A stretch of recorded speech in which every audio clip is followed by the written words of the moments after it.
Despite official denials by leaders of the free world, sources now confirm the existence of Megaforce, a phantom army of super-elite fighting men whose weapons are the most powerful science can devise. Their mission, to preserve freedom and justice, battling the forces of tyranny and evil in every corner of the globe. It's fantastic. Well, here comes the egg, and that's no yolk. Dallas, when a person doesn't have less on, they have more on? Exactly. Major Ben Buddha, General Byrne White, Professor X. How do you do? We have heard a lot about you. You're the gentleman with more degrees than a thermometer. I was most impressed by your Delta Mark 4 motorbike. Thank you. Anytime you want to browse around, just come on down. I'm on level 4. Wait a minute, this is level 4. But just come down here. So how is it coming along? Yeah. Oh, yeah. Oh, it's finished. And I think it's going to work. Just remember, it's the red buttons. 1 and then 2. Oh, you're a genius. When can I try? Well, I'm testing it right now in the wind tunnel. But at best, it's only good for an emergency. Okay, it's wonderful to meet everybody. 1, 2, huh? Major, General, it's been a pleasure. I'll see you later. Hey, Adrenalheads, I'm Frank. And I'm Mark. And this episode of the podcast, we're covering the movie Megaforce from 1982. Keep in mind, this is a spoiler podcast covering this 43-year-old movie. Wait, what? Well, if you've never seen it and don't want to be spoiled, stop the podcast now and go watch it. It can be found on Apple TV and Prime Video for rental, or you can just research the Internet Archive at http://archive.org. For those that want to be spoiled or laugh and have fun with us, just keep watching. That's actually where I watched it, because I've seen this movie a million times, but I wanted to be caught up on it. Yeah. And yes, if you guys go to that, it's https://archive.org. You could actually download it or watch it live, whatever, on your computer. But they have it for rental for like $2.99 on Prime Video and $3.99 on Apple TV, for like iTunes or whatever. So I've had this movie for years. I spawned this on to Frank saying, hey, let's talk about this particular movie. No, you know what? And that's the funny thing about that, because it wasn't, have you seen Megaforce? You was literally just like, yo, you want to talk about Megaforce? And you knew I was going to be like, yeah. Because it's in your wheelhouse, Exactly, right. So that's the only reason why. I didn't even have to ask. Just want to talk about it. Okay, let's talk about it. And you're the only other person I probably know, other than like 5 other people that I've grown up with, that know this particular film. And it's one of those movies that it's either you love to hate it, or hate to love it, or you just love it based on nostalgia. And it's there's a few things in here that we're going to discuss that are similarities to something else that we grew up with, some of us. But for those who don't know the synopsis, I'm going to give the synopsis anyway. But the synopsis for this particular movie, which is Megaforce from 1982, it's a story about a rapid deployment defense unit that is called into action whenever freedom is threatened. Or Ace Hunter is the leader of Megaforce, an elite group of American soldiers who travel the world to fight evil. In this case, evil is represented by a third-rate dictator who they must blow to bits.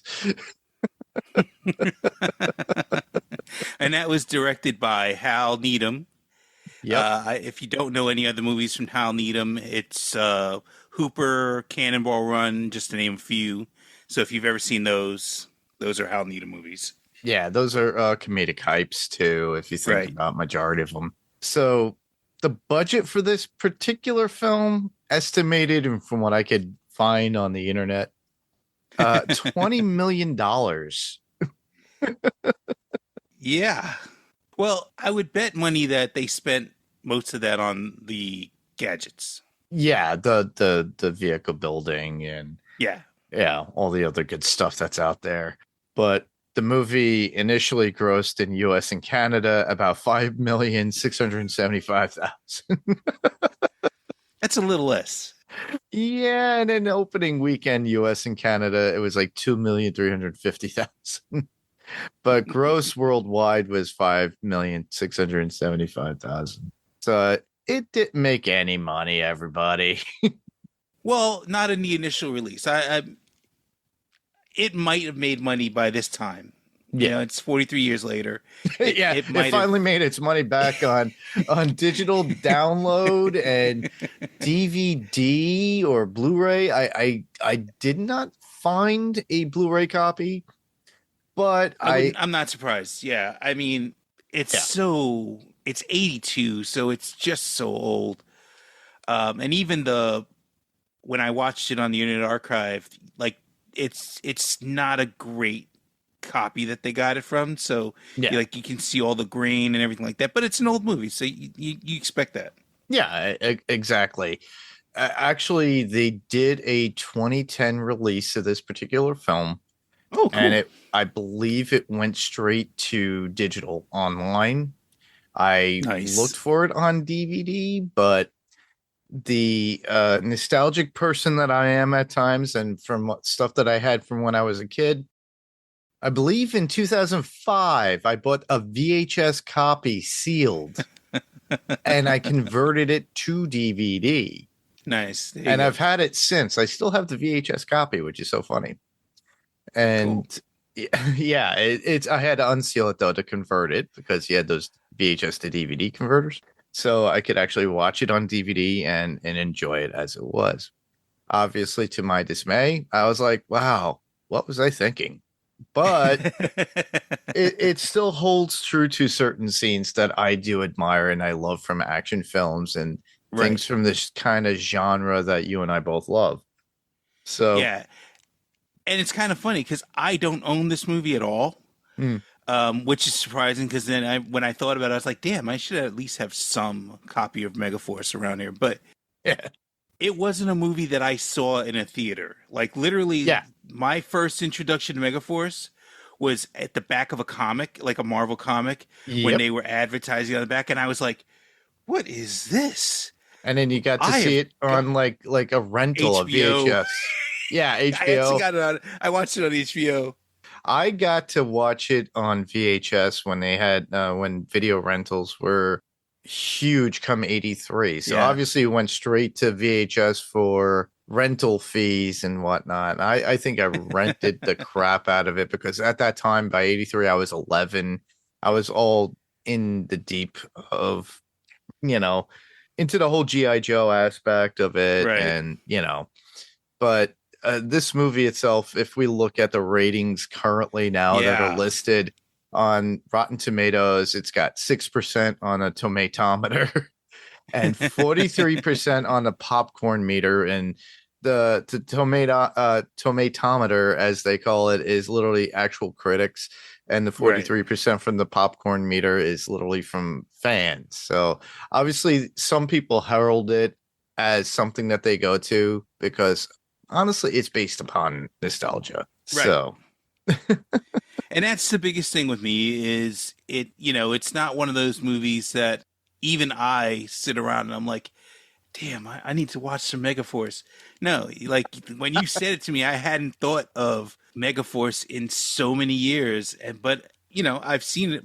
I've seen it multiple times. So yeah, it still rings in your head. Right. It's like it's a memory. It's like I remember that movie. Wow. Oh, I remember that scene. I remember this. So yeah, it's one of those that keeps in your mind. So for those who haven't watched it, just watch it once, and then you'll either blame us and complain to us, or you'll laugh and get a good chuckle out of it after you listen to our little talk about it and go, okay, yeah, I could see the nostalgic point of view of it. Well, obviously, for this type of a film, guys, best bet, go in with low expectations, right? Don't be expecting that this is going to be a masterpiece. No. It isn't. No. However, it's riddled with 80s. oh, it's so 80s. It is so 80s. It's like just Barry Bostwick's hair alone. With his all little feathered and yeah, like up. it's oh my god. He didn't need the motorcycle to fly with all the feathering in that hair. No, he didn't. Anyway. And the bandana on him, like the headband. Right, and the little thin bandana. It's not even like a bandana where you folded it up and it's like solid snake style where it's like a full inch on your forehead. No, he's got like bra strap.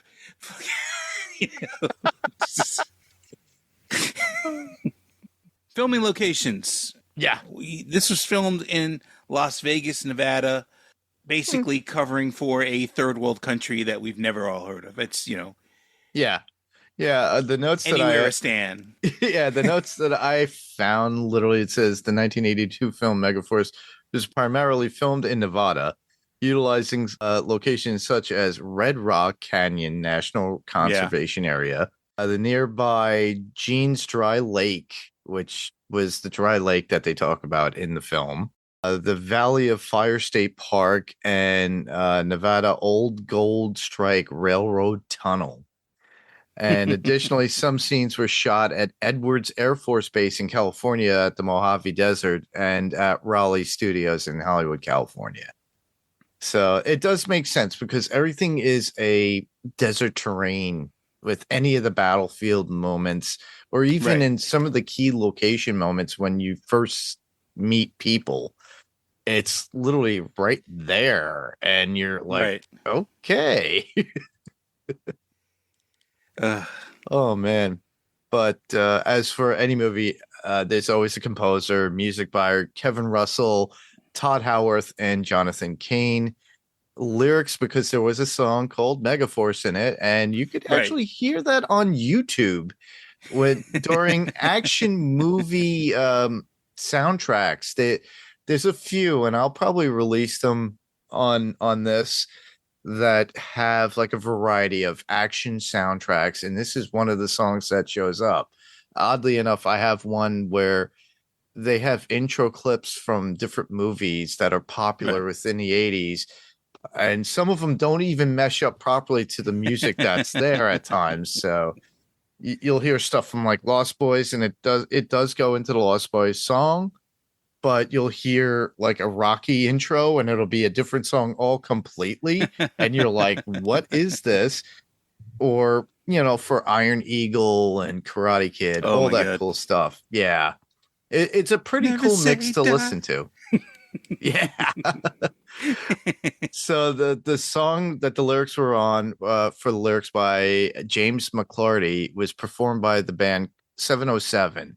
And it was produced by Keith Olsen, and oddly enough, it was available on Boardwalk Records and tapes. So they do have a vinyl of this. If you go to conventions, I've seen them there. When I've gone to a convention and you go thumb through old soundtracks, you will find this. They did release it on CD in the late 80s on Faris Saraband. Yeah, they got to make their money. They got to make their money back somehow. They were doing everything they could. Yeah. Licensing toys that never really happened. Yeah, there was no toy line on this, oddly enough. So. Exactly. I would love to say that like they took Eagle Force and basically like saw how bad Megaforce did and was like, we're just going to call them Eagle Force. And they really don't look anything alike except for that Eagle Force wears gold jumpsuits. So yeah, that is true. Awesome. For effects, the special effects in an 1982 film Megaforce were primarily handled by the team at Introvision. Specifically, William Mesa was the visual effects supervisor for Introvision. Other members of the Introvision team included Charles Chiodo, who's from a very famous family, the Chiodo brothers. If anybody who's watched Critters or anything like that. Douglas Dawson, Tim Donahue, Ann Flagg, Michael Griffin, Roger Lee, Tom Nord, Eugene P. Rizzardi, John Steers, and Laura Molina. Additionally, Cliff Wagner Sr. and several others are credited with special effects work, and some are uncredited. Yeah, and I wouldn't put it past that a lot of the special effects work were mostly the green screen or the backdrop paintings that we get, or matte paintings in the background of like certain scenes. Right. And then the holograms that we get. Yeah. Yeah, but also since Hal Needham is a stuntman, or that's how he started his career, he has those people that he knows, you know what I mean? So I'm sure he had people who were willing to go in and show up and just like collect a paycheck without getting credited. So, yeah. Yeah. That's where part of that 20 million went. All right. So we should move on to people we may know within the film itself. So would you start us off? Okay. Barry Bostwick, who plays Ace Hunter. Barry Knapp Bostwick is an American actor. He is best known for portraying Brad Majors in the Rocky Horror Picture Show and Mayor Randall Winston in the sitcom Spin City. Yeah. He's in lots of other things. Oh, yeah. Too many to mention. Exactly. If you saw his face, you'd know him. He shows up a lot in Law and Order, too. So, yeah. Yeah. I didn't want to go too far into it because we have a tendency of like going on and on and on in this podcast. Another one that we have in the film is Evan C. Kim, and he plays Sookie.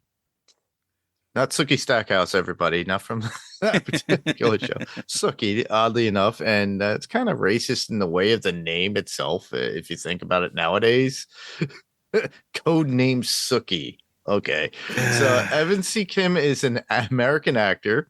Is best known for playing Harry Callahan's partner, Inspector Al Quan, in the fifth and, well, they say most recent Dirty Harry film. Yeah. The Deadpool, which we all know. The movie Caveman, which was a comedic farce back in the early 80s as well, in 1981. It's Ringo Starr. Yeah, Ringo Starr's movie. Dennis Quaid was in it. Shelley Long from Cheers was in it. It's an older film. It's a spoof on cavemen with dinosaurs. It's hilarious if you ever get to watch it. It's it is really dated. Funny, He was also in Kentucky Fried Movie in 1977 and Hollywood Vice Squad in 1986. Hollywood Vice Squad, dude. That brings back memories. Yeah, right. Wings Hauser and shit. Michael Beck, who played Dallas. Michael Beck is an American actor. He's known for the roles as Swan in The Warriors and Sonny Malone in Xanadu and as Coda in Triumphs of a Man Called Horse. Yeah, and that's where I knew him from. Was mostly The Warriors, but also he had a show for a little while, which was Houston Nights, was it? Yes. With Michael Pare. And I loved that show because Michael Pare walked around with 2 Sig Sauers, and that's why to this day my favorite gun is 6 Sauer. Yeah, I always remembered him from The Warriors. It's a legendary film. I love that film even to this day. Oh, that's something I had to watch at least once a year. Yeah, same here. And, you know, that's an all-star studded cast. We haven't talked about that on this show yet, but that's another movie that will be brought up. Xanadu is always another one. That was also a disco flop for its time because we had Olivia Newton-John in there. And Michael Beck was the guy, the love interest and stuff like that. And that was all mystical disco world at that time. Oh, my goodness. I remember that. So, and to continue forth a little bit, Persis Kambata, and she plays Zara.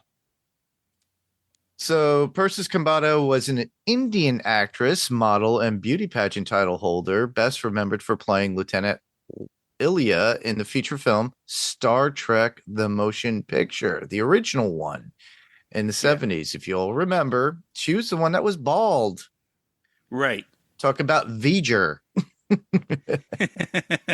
So this is something that our friend Jerry Gonzalez would have loved to talk about, but eventually we'll get to a Trek at one point. But he has a love for Star Trek.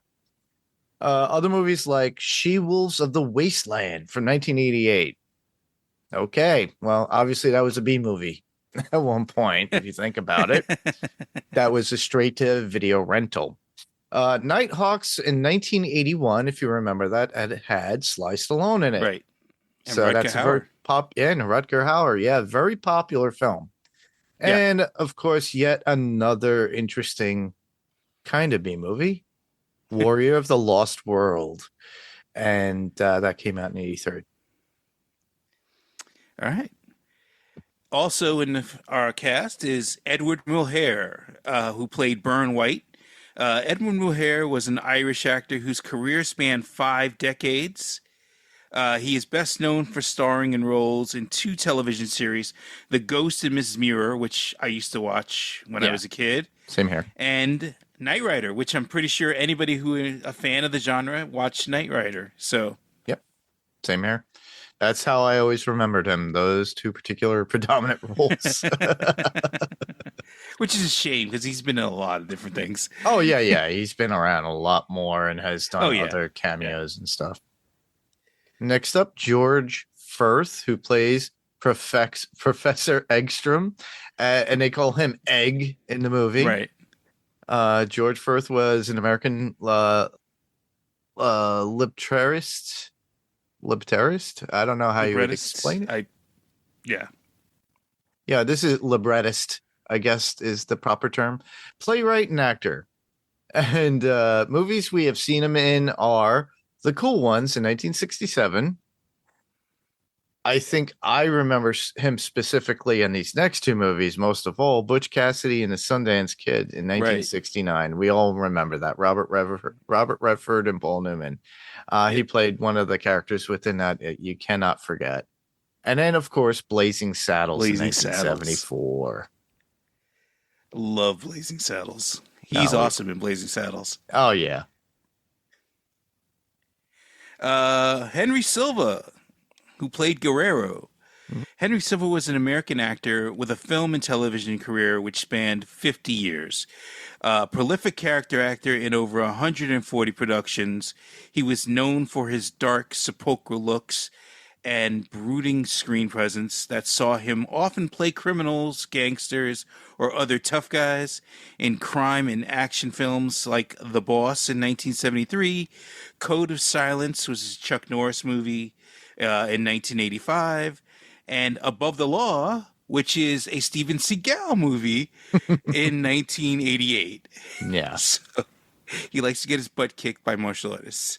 Yes, he's pretty much, it's the typical typecasting of anybody at that point. And of course, it has to be the Spanish guy. He was also in Buck Rogers in the 25th Century. So that he was. He was the assistant to Queen Ardala. Yeah. Ardala, yeah. Yeah, Buck Rogers in the 25th Century, Wiggle Gerard. Yeah. And Mel Blanc played Twiggy. Yep. And the lovely Wilma Deering that was in it too. So yeah, that's another nostalgic thing that I love. I have that show. Yeah. A lot of people hate it, but I still enjoy it. All right, this is where we get into a little discussion, which is usually extended, but it's our general thoughts of the movie. So start us off, Frank. So if you've watched this movie and you maybe are familiar with, pop culture at the time in 82, you might notice some similarities to G.I. Joe. Yeah. And that's, in my observation, it's basically, this is literally like a live action G.I. Joe. It's gadgets, weapons, explosions, where nobody dies. No, nobody actually does die. Almost. I'm going to say you technically could say there's these three guys that show up with a rocket, and they're going to take out the command center, like the rolling command center. Yeah. And they literally get disintegrated, but you still don't see bodies. So who knows? They could have been transferred to another dimension for all we knew, and they're still alive and well. So Yeah. I don't. It's 80s popcorn sci-fi. So Yeah. you never know. But yeah, I mean, at 13 years old, at that time, I was just like, this is the coolest thing I've ever seen. Yep. Yeah. And you get to know now, when you watch it again, you're like, huh, my 13-year-old self was kind of dumb. Yeah. But well, you're older still than I am, but I saw nostalgia. Yeah, I was 11 or so when I saw this, and when it came out, I was 10, so I was all into that whole GI Joe thing. I actually was collecting the comics. I was reading and collecting the comics at age 10, and I started off with issue number 4. It's either 3 or 4, and it was Tanks for the Memories. And obviously, there's a huge tank in the front of it, and they're in, I think, Pittsfield, Massachusetts at that point, doing a parade or something. I believe, yeah, as I recall the issue. Comic books go, yeah. Yeah, and it was so funny because it was just so funny just to watch this stuff, because I'm like, as you watch this movie, there are so many connections between G.I. Joe, A Real American Hero, that we said before, that came out around the same time from the comic, and then within the toy line that came out from Hasbro that stemmed from, you said Kenner, from the original. You were talking before we came onto the podcast. It was Hasbro. It was Hasbro Kenner is Star Wars. Oh, I thought you said Kenner. It was Hasbro that launched. Mattel did the Mattel uniforms, right? Yeah. Okay. Yeah, they did the full 12-inch dolls at the time, I believe. Right. At that time, when they first started out, like old G.I. Joe was like 12 inches. Yes. And I had a few of those. Matter of fact, I even had Bullet Man, which is an embarrassing one to have. But anyway. Yes. Yeah. They were 12 inches. And then in 82, like freely from out of nowhere, they basically decided to make the figures 3 3/4 inches, which now thinking about it, I'm like, you know what? Star Wars was 3 3/4 inches. They figured, we want to come up with something that's going to rival Star Wars. However, we're going to make ours more movable, because they had bending elbows, bending knees, whereas the Star Wars figures were just, at your hips, at your shoulders, your head, but that was about it. But they did that, and they were trying to, and then they calling the action figure at that point too, instead of not dolls, they're not action dolls. figures. And obviously the you said the Mattel line. Well, Mattel did the 12-inch dolls. uniforms for the movie. The movie uniforms were were actually made by Mattel, and they were probably planning to make something, an actual toy line out of it, but it never materializes. Yeah. But I think there's like Matchbox is the closest that you get. There's like little Matchbox dune buggies and the motorcycles. Yeah. Yeah. The comparison from the movie to the Real American line, if you look at the characters, they're all wearing onesies, but they never had that in the Real American Hero. They had the zippered up, super tight, where you could tell what religion these guys are. And how the crotch kind of, it's like, whoa, guys. But they had individual call signs and names in it. It's very similar to the Real American Hero toy line from G.I. Joe. Names like you got Hunter for the commander, Dallas, and he's like Six the second Killer, in command. Sookie, and Zach had something else that he named himself completely to to the general that showed up. But it's so funny because they have very much the same characteristics like the Joes themselves. Right. Dallas has that Southern twang, but He's cowboy. He's a cowboy, which is so funny too, because if you think about it, he's got a on everybody's left arm, they have an indication of where they come from. Ace has the American flag.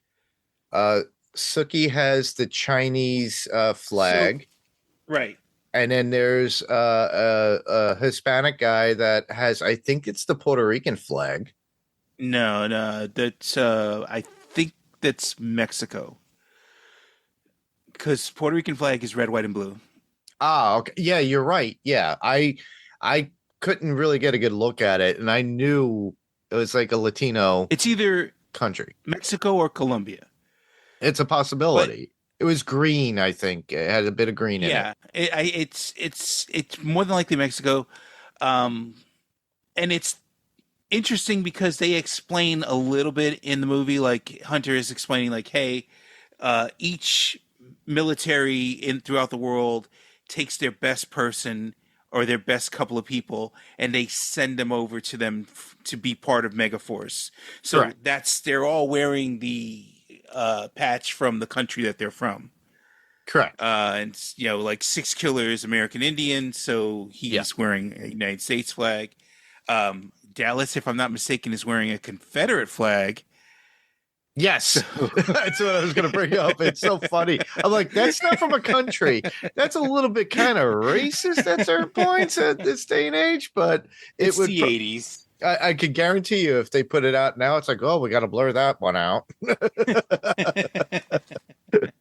It's the 80s. It is the 80s. There's no holds barred on that one. And it was so funny, though, just to see that. But it's so funny because they have uniform dress when they're eating in the cat, like for dinner, and they're all.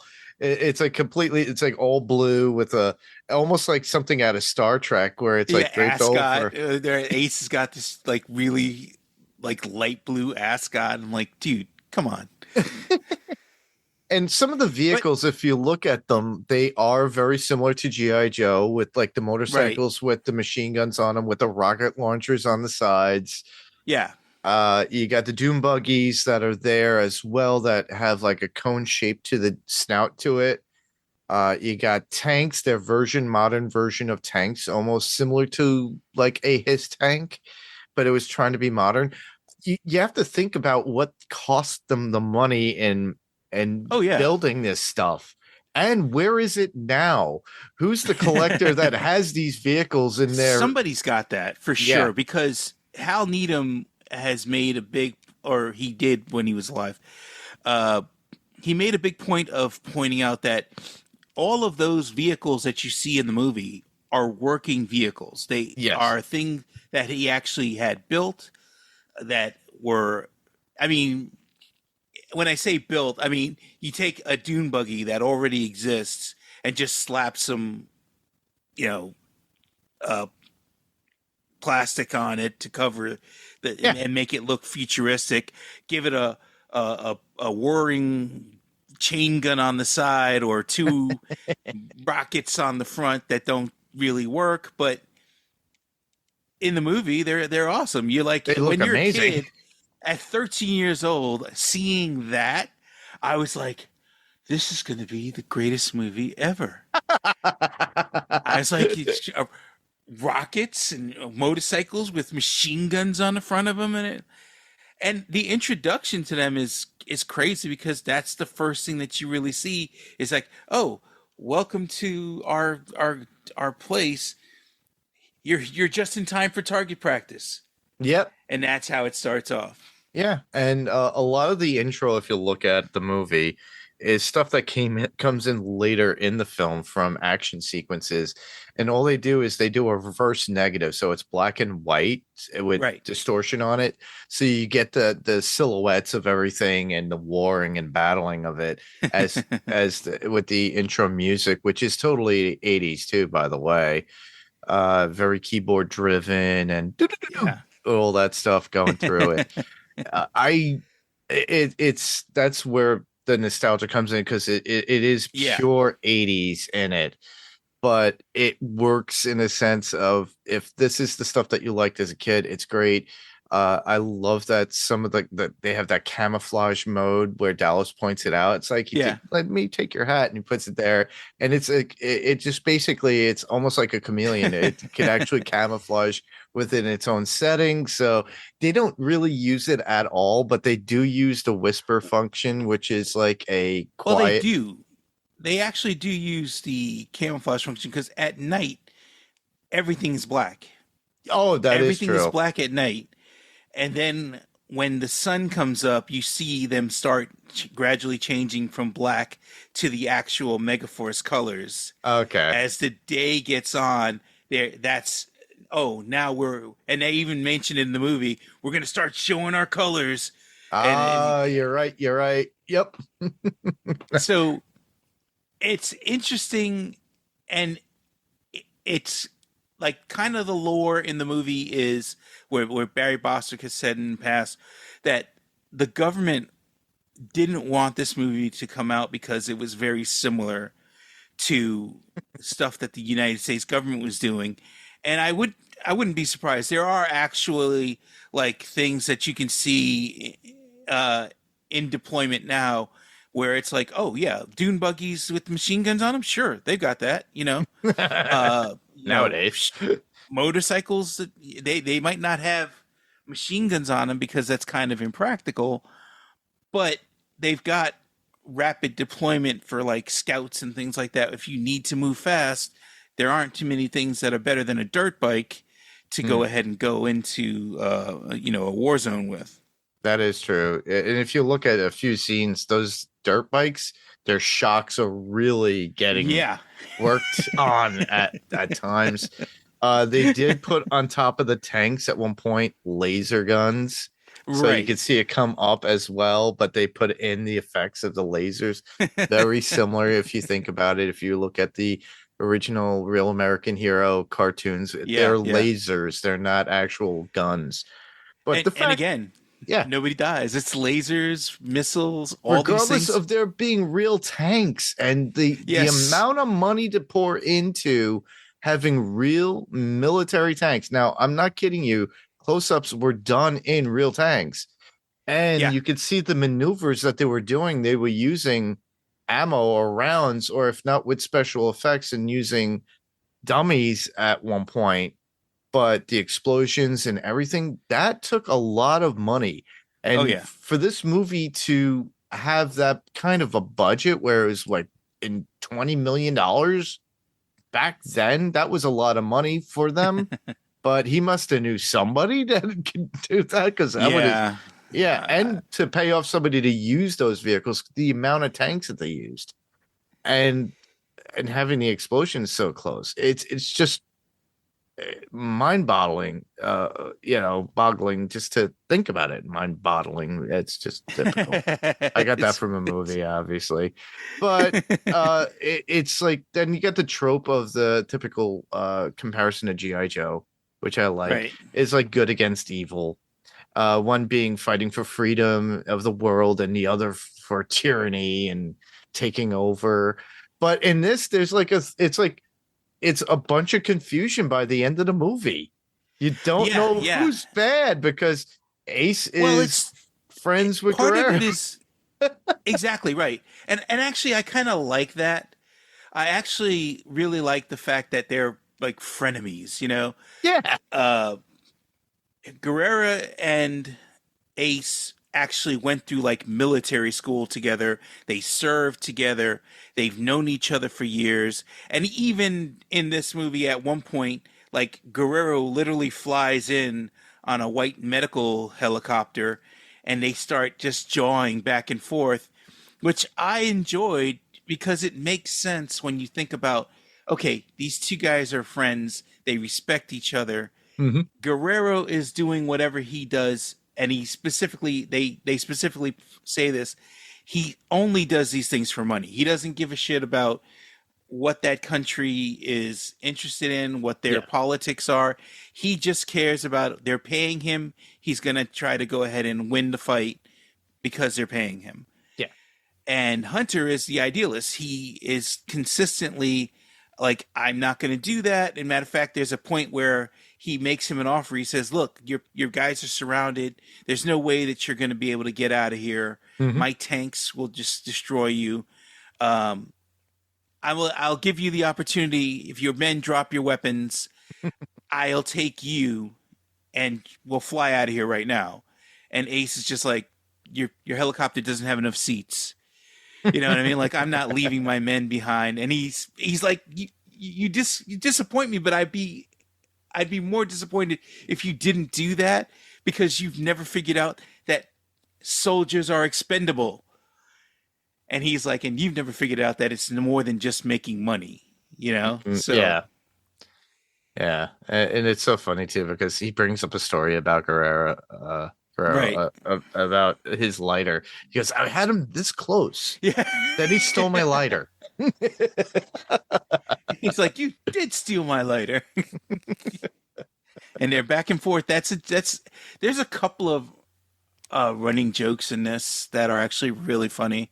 Yes. Like one that's the one of the pilots. He's like, hey, if I don't make it back, can you call my girl? And the dude's like, I was gonna call your girl anyway.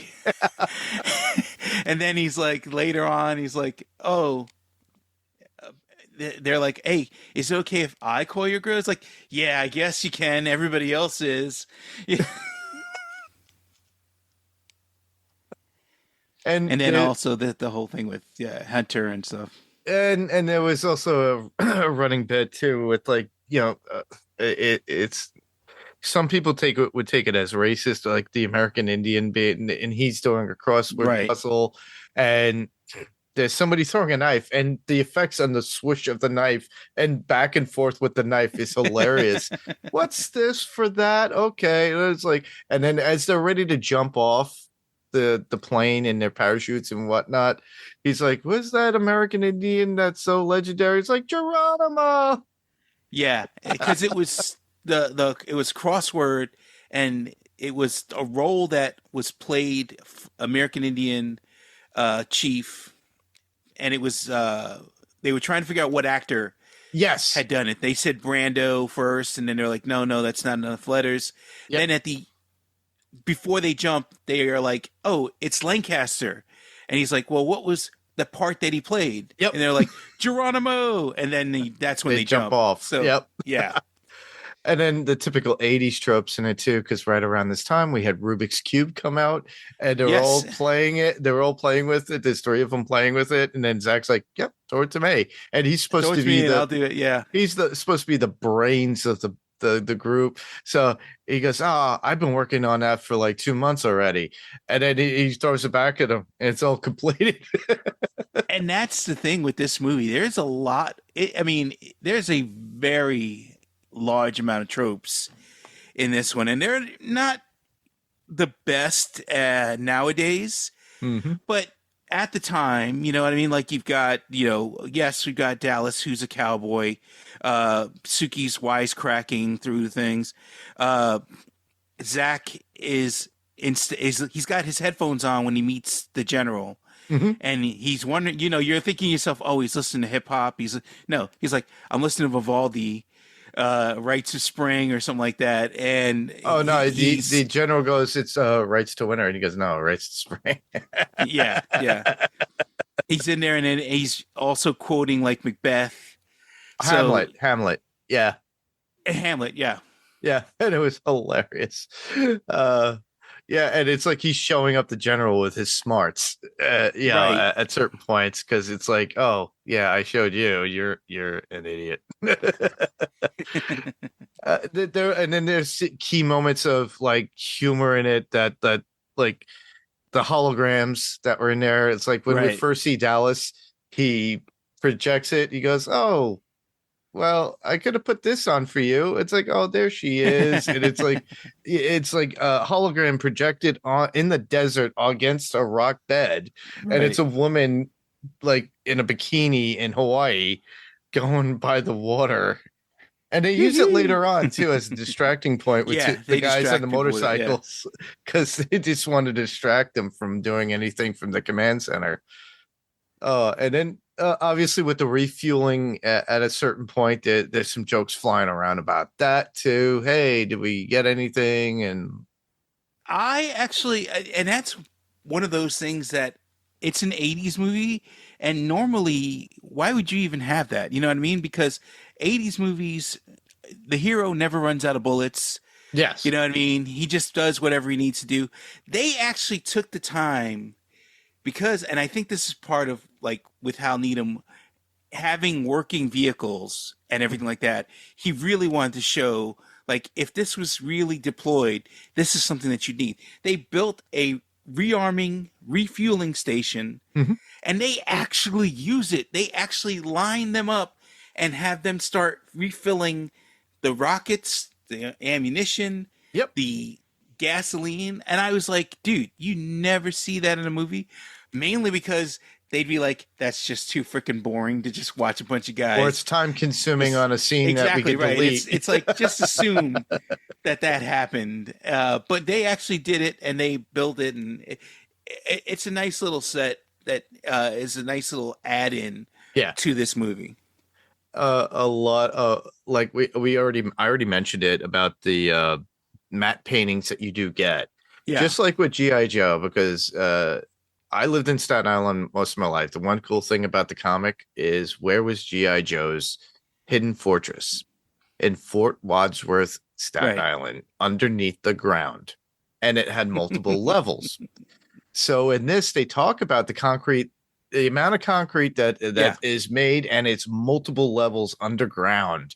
And you do see this, and as they're doing the tour on their little the little driving device, like a golf cart that was taking them around doing the tour, and that's when they see all the vehicles and everything. But you can see it go in a hole or whatever. That's like it's kind of dated because of the green Like screen you should and see everything. the other one that we got for our planes and our helicopters and all that stuff. Oh no, it was more about the water-based stuff that I think he was talking about. Yeah, because we were passing all the like, oh, isn't that still being tested? Yes, it is. I thought that was in the prototype stage. Yeah, it is. We have it. And it's like, oh, okay. And I love the background point of it. You kind of brought it up about the people who that are brought into Megaforce. They actually, he says it. It's like even Ace says, well, when they're brought in based upon their talents, they have to they are given a death certificate. Their friends and family are notified. They are no longer existing. They only exist here. Hence why the code names. And then enough Dallas goes, yeah.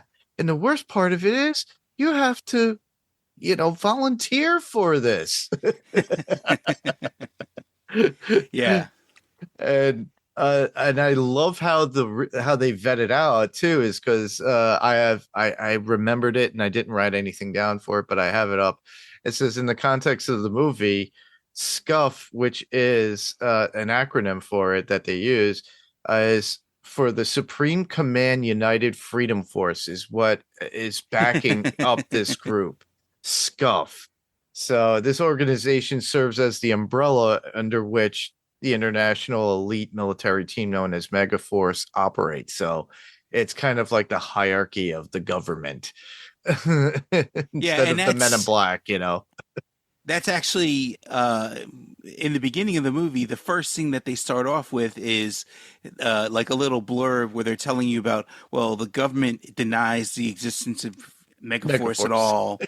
And that's just the whole thing of, hey, so this story never happened and whatever the hell.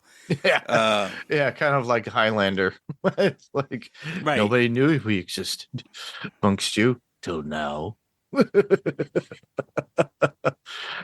Oh my goodness. But yeah, there's so many key moments in it that get you entertained, whether it be humor, action or whatnot. And that's really what it all boils down to. And we aren't really talking about the plot. And I'll tell you why we're not really talking about the plot. There isn't much of a plot. No, there isn't. Okay? There is very little plot to this movie. They send Megaforce to this country because Guerrero keeps crossing the border. Yes. And that's, they're there essentially to stop him. And then they do their job, which they take out a bunch of empty pueblos, basically. If you've ever seen those, they're empty. There's nobody there really. And they are basically like blowing the crap out of these. It's literally just a reason to have them drive around and shoot things and blow them up. And then because they've done such a good job of doing that, yeah, now they've pissed off that country. I forget, it's Saran or something like that, or whatever. It's whatever Zara came from. Yeah, anywhere Stan, anywhere Stan, and they are, when Ace and Guerrero have their meeting, the general shows up too, and basically says, "Hey, you guys did your job too well. Now we can't let you enter our country. You can't cross our border.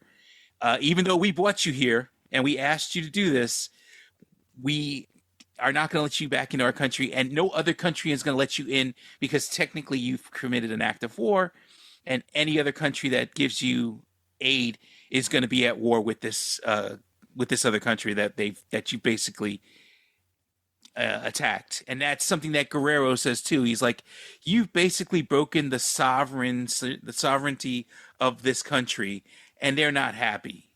Because remember, he doesn't care. He's only getting paid to do this stuff. Yeah. So his heart's not. And that's about all of the plot, because they come in, they attack, they get kind of betrayed, and then they have to get out. Yep. That's the whole plot.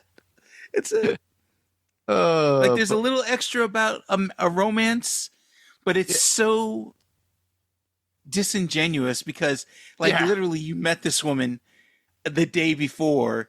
She tries out to be in Megaforce, and then you're like, "I can't let you go to this because that would mess up the team." And they've already been working together for so long. And she's a badass. She's able to fly the helicopter. She's able to, right. She passes every test. Yeah, she flies the helicopter. We get the cheese ball. Yeah. Like what was it? Skydiving scene when they jump out of the plane, and it's really bad when it comes to effects. You can tell it's real skydivers in at certain points, but they interweave close-ups that are, green screened, and it's just like, okay, all right. and then trying to force a romance, but at the very end, it's just like, I got a date in England, in London. At the Lion's Head. Yeah, at the Lion's Head. Yeah, Lion's Head pub. Yeah, to have that drink, and she asked for a specific bottle, and 61 instead of a 63, and no, bring 61. Oh, and it's like, okay, she's challenging. And then of course they get one up on the general himself when they blow up his plane when he shows up. His prized helicopter that he has spent all these years retrofitting and adding carpeting and all this stuff. They're like, "Yeah, you love it so much that you've added carpeting," and that's just a little fact that they throw out there, like in the start of the movie. So it's going to come back around later, and it finally does. It does, yeah.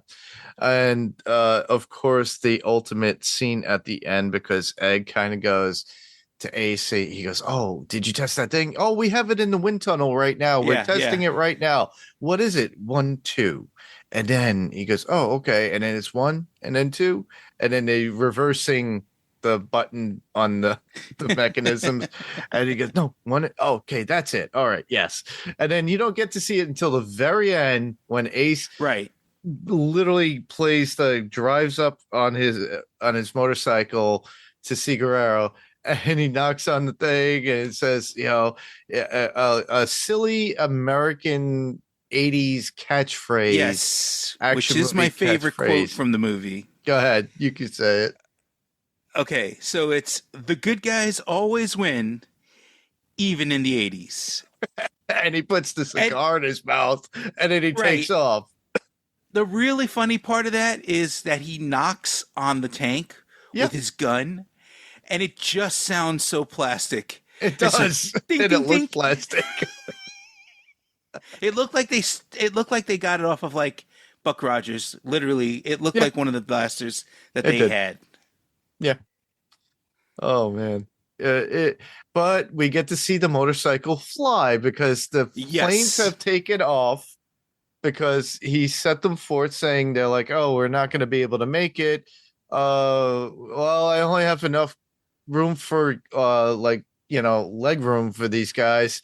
So they have to ditch some of their vehicles at a certain point. And Well, then Ace does this at the Right. last minute, and then he has to catch up with them. Oh, we lost They Ace. had We lost two Ace. planes. They had two C-130s. Yes, they did. And one of them, the tanks actually managed to shoot one of the planes to the Down. point that it's damaged, and they're like, "Hey, we're not going to be able to continue the mission. We're going to have to take off." Yeah, and then they they're were like, a diversion too at one point. Yeah. And well, we're only going to have enough room for you guys. You're all going to have to leave all your vehicles. These really expensive, high-tech vehicles, but they actually make a point. And again, this is one of the things that it's a nod to realism in a movie that didn't need it. Yeah. They're like, oh, everybody set your machine to self-destruct. Yep. Because they're not going to leave that stuff there for the enemies to get it. Yeah. So. Yeah, it's like a Star Trek thing. You can't have our technology, so we're going to destroy it. You can't have a replicator. You can't have this. You can't... But yeah, then we get Ace he's racing towards the plane, and plane's already up in flight. They're like, take it down. And then he's like, he does the 1-2, and you see the little wings come out, and he's got the jet propulsion. But the funniest is part of that, and it's kind of goofy, and it is cheeseball 80s, is him doing the wheelie in the air with jerking the front tire to the right. He has or literally left. no ailerons. He's got nothing that should be able to make this flying bike do these things. And he lands yet on here it. he is. And the cost of those two military style planes too, if you count the amount of wheels and the amount of cargo that they have to hold, those are meant for tanks, high end, like heavy machinery that go into those. The cost of rental and the pilot alone, I would imagine it far exceeds the budget of the movie. Well, he did know people, and who knows what he did. Exactly, he knows people. Plus, in the 80s, the military was very okay with, like, if you're gonna do a movie that's gonna make us look good, we're more than happy to give you like when they did Rambo and things like that. There's lots of stories about or how Top Gun. A Top Gun, definitely. That's the other one. Mm-hmm. They're like, if you're gonna make us look good, we'll give you whatever you need. Yeah, you know. Yeah, and they would actually offer the pilots to fly it and do the maneuvers. They did that with what was it? Wolverines, the movie. I forget the name of the movie. Screams out Wolverines. All right, we covered here, and obviously Red Dawn. Yeah, Red Dawn.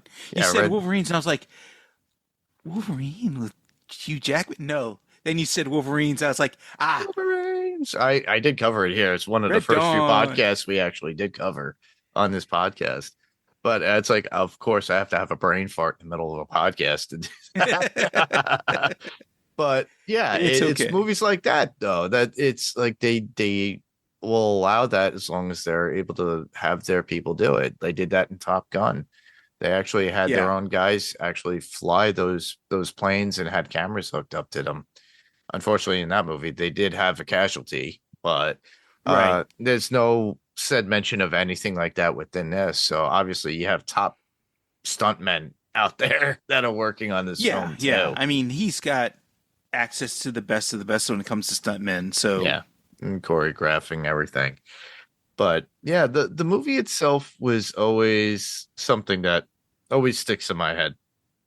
But I hold it in not in high regard, but in nostalgia points of like, yeah, I like to think about that a few times, and it I'll just tell you makes what, me laugh. when I watched it again, I was like, I actually watched it twice. And the reason why was because the first time I watched it, since I've seen it multiple times before, Yeah. but as a younger person, I didn't pay attention the first time that I watched it through. And I was like, holy crap, I missed a lot of things when I watched it. So I was like, you know what? Let me watch it again and pay attention. Mhm. And actually, it's a lot of fun, especially even at this point where, you know, as many different movies as I've seen and as we've seen, Yeah. it's still cool to watch it. It's definitely nostalgia, big time. Mhm. The whole way that it is kind of like a G.I. Joe, like it's like a live action G.I. Joe episode. Mhm. All of that is still fun. And that's why I say if you go into this movie with low expectations and don't expect to see a masterpiece, you'll at least be entertained. It is entertaining at the very least. So, Yeah. All right. I think we discussed a majority of what we like. Some of the stuff we don't like in this movie, but we can move on into some interesting facts or unknown facts yeah. about the movie. So I'll let you start. We'll alternate on what I Okay. had been able to find. So if you want to start us off with the first one. And we mentioned this a little bit so far, but the Mhm. costume design was by a toy company, which was Mattel. The film had no credited costume designer. All the clothing for the characters was designed by the toy company Mattel, according to IMDb. This unusual collaboration highlights the film's potential goal of tie-in toy sales, although the film's financial performance suggests this wasn't a smashing success. Yeah, that goes without saying. Yeah. But I think it would have been cool if they would have at least tried to do the toys. It Yeah. might have been more successful than the movie. I think so too, and that's It would really be like an alternative to G.I. Joe, Yeah. which was also out at the same time. Mhm. However, you know, they just had to be like the lesser version. Yeah, exactly. I think they were probably trying to span on a series of movies yeah. with this, like a trilogy or something. Oh, there was definitely going to be like a sequel if it did well. Yeah. Next up, pioneering Intravision. Megaforce was an early user of Intravision, a special effects system that allowed actors to appear to walk within photographic backdrops rather than physical sets. This technology was utilized for creating the Megaforce headquarters, which I mentioned before, with producer A.I. Ruddy calling it an absolutely phenomenal system. Well, in compared to current day effects, not so much. But for the time, I guess so. Yeah. For the time, and it's literally, when you look at what Intravision is, it's basically filming against a photographic backdrop. That became very popular in a lot of movies after that. So it's not like it's never been done, and it's very similar to what they do now, where now it's just the big difference is it's all digital. So they can do whatever they want in the background and just have the actors, like, you know, just standing there. If you've seen like the shooting of Star Wars or the most recent trilogy, they've got that, you know? Yeah. So they also made a big point of the fact that these are all, and we mentioned it a little bit earlier, Yeah. real working vehicles. Okay, the distinctive cars and motorcycles featured in the film were custom designed by William Frederick, known for his work on Hooper. They cost a reported $1 million and notably were fully functional vehicles, according to IMDb. And I actually read a quote from Hal Needham also, who confirmed, yes, they were all working vehicles. He's like, that was my plan to do, where all of these items were working vehicles. And he specifically was like, and also a movie where nobody dies. Right? Yeah. Like he made sure to mention that, yeah, everybody was doing movies at that time with gore, blood, guts, Yeah, dogs exactly. of war style. But First he wanted Blood. to do this movie specifically. Right. First Blood. He wanted to do this movie where there's, yes, all this military stuff, missiles, guns, planes, tanks, but nobody dies. Yep. But again, there's three guys who either get completely disintegrated or get sent to another dimension. So you decide. Yeah, that is true. Frank, you had mentioned this before, the Pentagon's apparent disapproval. So star Barry Bostwick claimed the Pentagon tried to impede the film's production by withholding 40 army tanks needed for battle scenes. 40. Okay. He suggested this was because Megaforce's concept was very close to covert CIA strike forces still in existence. Wow. Yeah. So director Hal Needham, he was a renowned stuntman turned director. He was actually injured during filming after falling off a motorbike, sustaining broken ribs and bruising, which for Hal Needham was like another Saturday, but apparently it was a little bit more than, it was enough that he had to take some time off to be able to work on the movie. That is true. So apparently there was an influence on Team America World Police. Yeah. So the creators of Team America World Police in 2004 that came out, and if you'll remember it, Matt Stone and Trey Parker are reportedly fans of Megaforce and used it as a basis for the satirical action film, according to IMDb. So those of you who are not South Park fans, those are the creators of South Park, and they did a whole puppet-based movie similar to this. Yeah, and it's pretty awesome. But they also, in a DVD intro to one of the South Park seasons, they actually were, because they would always come in the beginning and do a little intro for you. Mm-hmm. And they actually started giving when they were talking about the season, they started explaining the plot to Megaforce. And they are like it's Matt Stone is giving the explanation and Trey has to stop him and he goes, "Wait a minute, man. You're talking about Megaforce." And he goes, "Wait, I am? Damn, we should have done Megaforce." So yeah, they actually they know of this movie. They were inspired in a way by this movie to make Team America World Police. If you haven't seen it, check it out along with Megaforce. And don't watch it with a child.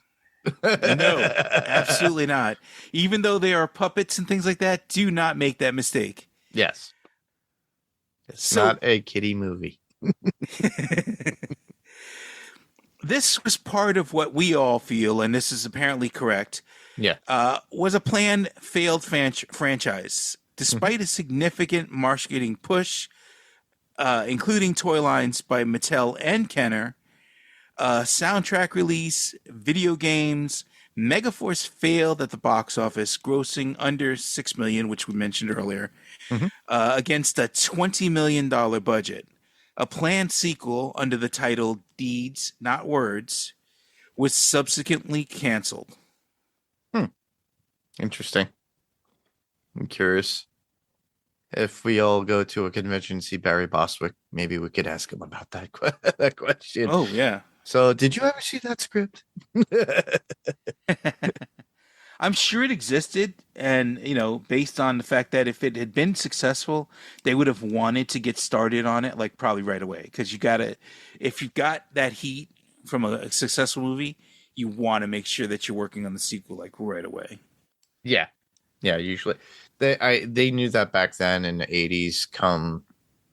Obviously with the fame and fortune that comes from Star Wars and movies like that, and those franchises. If you can get like a good movie or a passable movie with a toy line, there you go.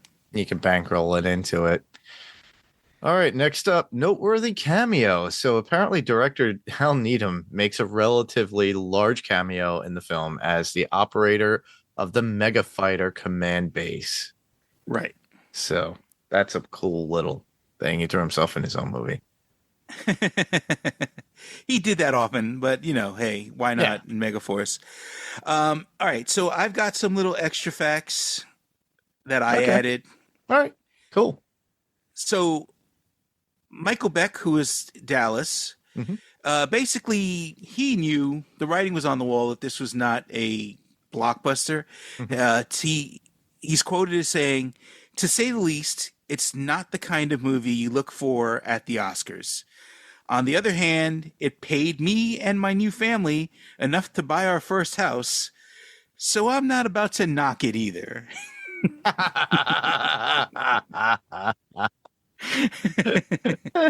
So he knew. I mean, you sometimes when you're in a movie that's not going to be great, and it's yes, you do your best you can because his performance is pretty good in it, but he was like, "Yo, man, it's a paycheck. I got to buy a house," You don't know how many actors I've worked with that actually said, I did that for a paycheck. I think when my mom was doing physical therapy with James Earl Jones, he kind of asked me, and I said this to a few people. He asked me, "What are your top 3 films?" And please don't say Star Wars. Everybody says Star Wars. I literally was like, "All right, my number 1." And he goes, "All right, go ahead. Conan the Barbarian." And he goes, "Okay, he goes, you are showing your age, Mark. Everybody forgets that I was the villain. It was great to play the villain." Right. Okay. I did say Coming to America because he was at the time filming the sequel before he passed away at that time. Gotcha. I think, and his words exactly as we were talking outside before we left was, he says to me and my mother, he goes, "Oh, it's my best work while I laid down," because he never got up. He was in bed half the time, and he was in the coffin in the part 2. And then, of course, the one thing I said to him that he says, "I did that for the money." I said, "Alan Quartermain in the Lost City of Gold." Oh my God. Yeah. Richard Chamberlain. Yeah. He was just like, really? He goes, "I did that for the money."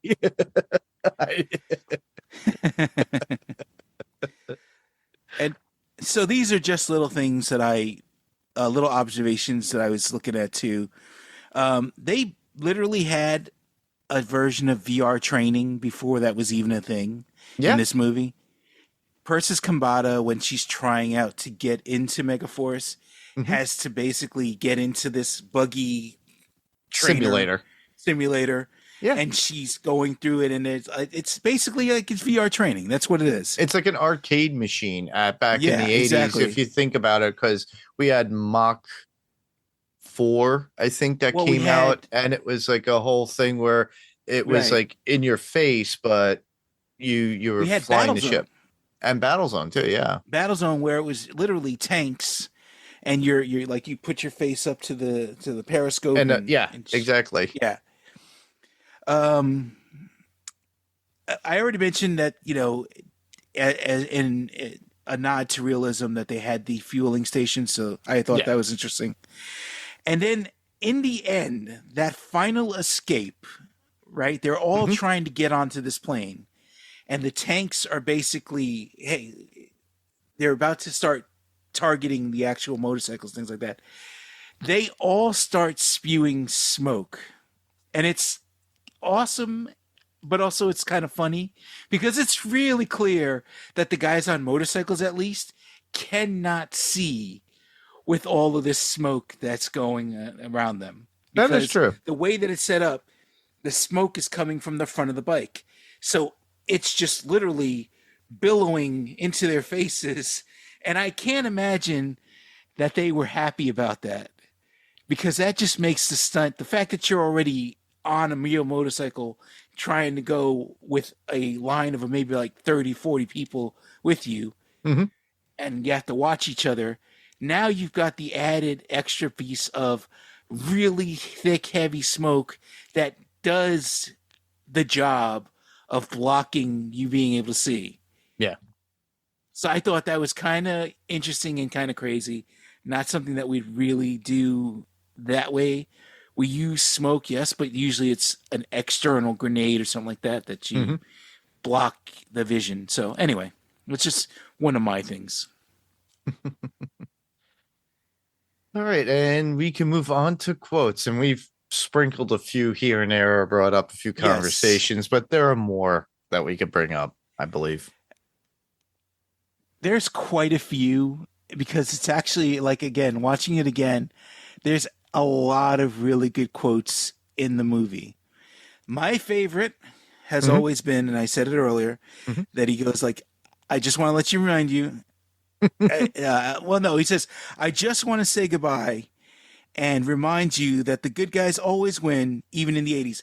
And they like the line so much that if you watch the movie, they do it in the movie, but then at the very end, almost like a freaking Marvel tag on, they have him do it again, or they just play that scene again. Where he's knocking on the tank, and he gets in, and he does the same thing again.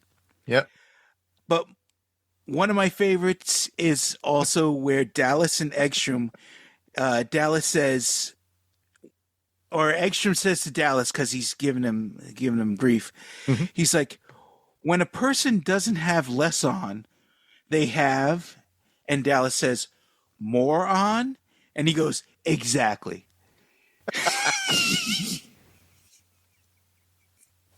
And I thought that was just awesome. Yeah, it's a joke that I always use every once in a while, which is so funny. One of which I like, it's a conversation between Dallas and Hunter about like women, because it's regarding Zara. And Dallas goes, well, I know how you feel. Dallas goes, well, I know how you feel. And I've been there myself. So let me see. Hunter's like, what did he tell you to do? And he got advice from somebody. This is what Dallas is saying to him. He goes, well, he said, you love them in blue and you love them in red. And Hunter's like, that's totally inapplicable to anything that's going on here. And Dallas goes, you did. And Hunter goes, oh, but it's very wise. Well, yeah, because he asked him, he's like, that's dumb. He's like, who told you that? And he's like, you did. He goes, but it's very wise. One of the pilot's flyers, one of the pilots at a certain point, because they told them to get down 100 feet close to get down close to the Guerrero and everything, and Dallas tells him that, and then the pilot, I forget the actor who plays him, he goes, son, we're flying so low that every time we pass a jackrabbit, I'm looking him square in the eye. Yeah. I thought that was hilarious. I can't remember the name either. Yeah. Yeah, it's a notable actor too, oddly enough. But it's like they're continuous tropes of having known actors, because Needham could actually draw in those people at that time. They were probably more the typical players that he always worked with in action films, or side characters, or they're always in there at certain points. Well, he frequently collaborated with like Burt Reynolds. He was Burt Reynolds' friend. It's actually a documentary about him, Hal Needham, and I think it was produced by Reynolds before Reynolds had passed several years ago, because Needham actually stunt doubled for Reynolds for a lot of stuff, for like Smokey and the Bandit and everything. There's one key stunt scene I'm forgetting. I don't know if it was Smokey and the Bandit, but literally he was standing as the character, or he was the one that was jumping over with the car over the person in the scene. And I'm forgetting, but it's a key. I forget which one it is. It's either Smokey and the Bandit, or it might even be Hooper. It's a possibility. Because there were a lot of stunts in Hooper. Yeah. But yeah, that's where his legacy is. That I would say, you know, if you're all into the stunt stuff or into these action sequence movies that we are, obviously muscle car movies I love. You know, everybody knows that I love Vanishing Point. I love Death Proof, and that was another movie that was in response to like Hal Needham and those guys, and it's got Kurt Russell in there and a nice all-star female cast in it at certain points that you just love to death to watch.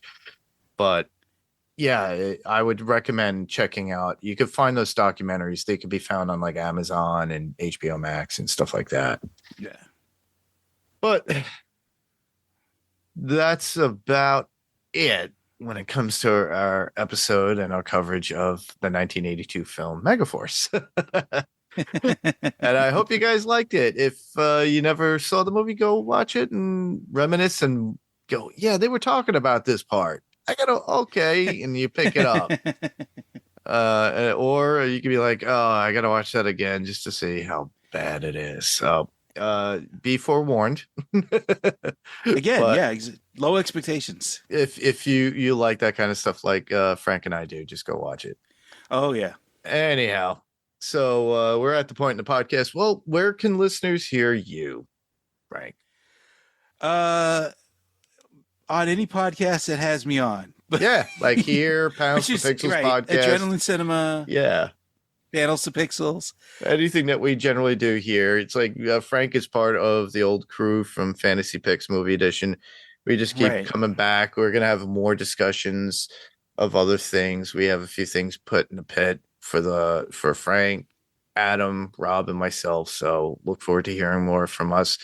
If there's anything you guys want us to discuss or some points, because we got some really great feedback from my friend Alma Contreras about our Jaws coverage, and she really did enjoy that. And thank you, Alma, for submitting that when you did. We brought it up the last time when I was recording with Jamie. So nice. Yeah, you can hear me here as always on Adrenaline Cinema Podcast. We're looking to get more and more content out to you guys. Obviously, Laura and Billy with an IE are still editing and working on that thing for about Mayfair Witches, their season 2 coverage. Before we get into the Telemasca or Interview with the Vampire, which is really Vampire Lestat. So the Vampcast will be back eventually with that when that show comes back on. Look forward to that. My coverage of the movie Rad with my friend Robert Muir. And you could also hear me on Pounds to Pixels podcast. Like I said, you might hear some of the guys too from formerly Fantasy Picks Movie Edition when we cover Peacemaker, because we're recording this on the 21st. Peacemaker comes out in a couple of days. So we look forward to covering that on Pounds to Pixels podcast. Because we just love that character. And then, Steve and I are, we finalized our coverage of Ironheart. Steve will probably be on Peacemaker, but he had some surgery done recently, so he's healing up. He's going to be back. We're going to do more on Adrenaline. We're probably going to do Lethal Weapon 3 to finalize, or not finalize, because they're looking to do another Lethal Weapon sequel. Yeah, eventually. They're throwing that around. So there's more to come. I'm looking to do the new Running Man when that comes out too on Adrenaline. Yeah, that looks interesting. And obviously, if I could convince my friend Catcraft to come back, we already covered Nobody, the original movie. We're gonna probably cover Nobody too. She actually mentioned it to me today that she saw it. You could also hear me on the Pirate Core Entertainment Podcast when we do the Pirate Core Music Cast. So I have a couple of interviews with friends that are in the music business. We're going to put those out. I have other people that working on their own ideas and thoughts, so they're going to do that. And you could also hear me on my friend Becky's podcast, What's On Tonight? And we're covering Dexter Resurrection on that. So she has me on constantly. So we have only a couple more episodes in that show, but please check it out. You can find it on the Pirate Core Entertainment podcast feed, as well as on the What's On Tonight feed on Spotify. And you can find all that there.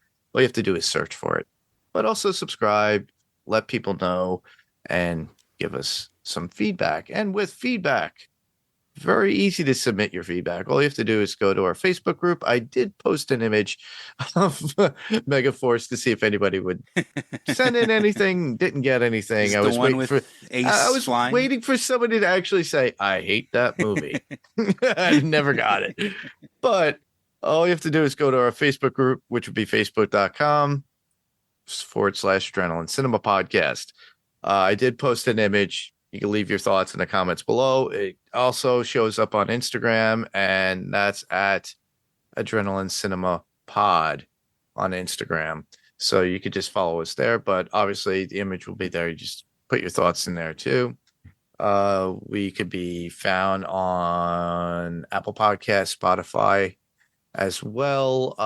You could actually give us a rating or review. Please do so, as always. And we do get comments through Spotify as well. So if you do comment through Spotify, I will get them.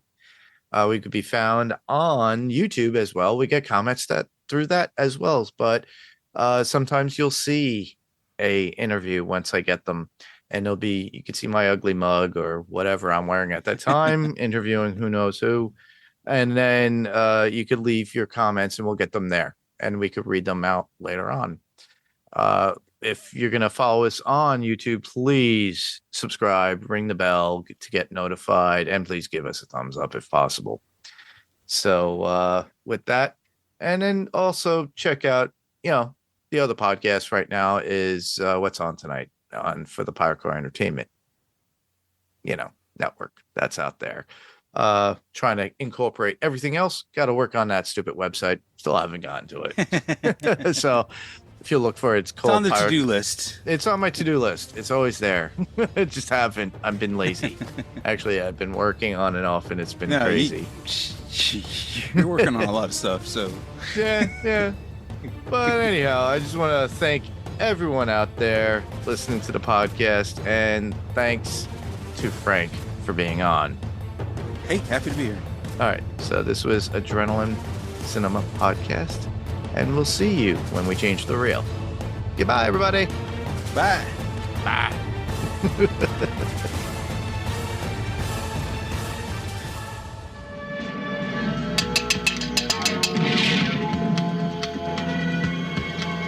Hey!